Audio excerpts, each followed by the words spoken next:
এত আম কি করব, কিছু আম তো খেয়ে নিয়েছি, আর এই আমগুলোকে ভাবলাম আমরসই বানিয়ে ফেলি। তো বানাবো যেখানে তোমাদের সাথে শেয়ার করি। কিনে কিনে খেয়েছি, কিন্তু ঘরে বানিয়ে আর খাওয়া হয়নি। কিন্তু এত আম রয়েছে, আমগুলো এমনিতেও নষ্ট হয়ে যাচ্ছে পড়ে পড়ে।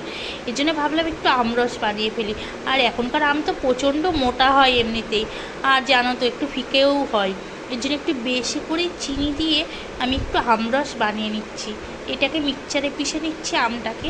আর কি করব, আমার কাছে এই যে বড় ডাব্বা নেই, সেই ছোটো ডাব্বাতেই পিষতে হচ্ছে। আর তারপরে দেখো দিয়ে দিলাম এখানে দুধ অ্যাড করে দিচ্ছি। আর ঠান্ডা ঠান্ডা দুধ দিচ্ছি, মানে খুব ঠান্ডা ঠান্ডা হবে যাতে, ঠান্ডা ঠান্ডা কুলকুলি কিন্তু হয়েছে দুধটার জন্য শুধুমাত্র। আর তারপরে সাথে করে নিয়েছিলাম পুরি, মানে আমরসটা পুরির লুচির সাথে পরোটার সাথে বেশি ভালো লাগে, এর জন্য এখানে পুরি বানিয়ে নিয়েছিলাম। তো পুরি আর আমরস বানিয়ে ফেলেছি।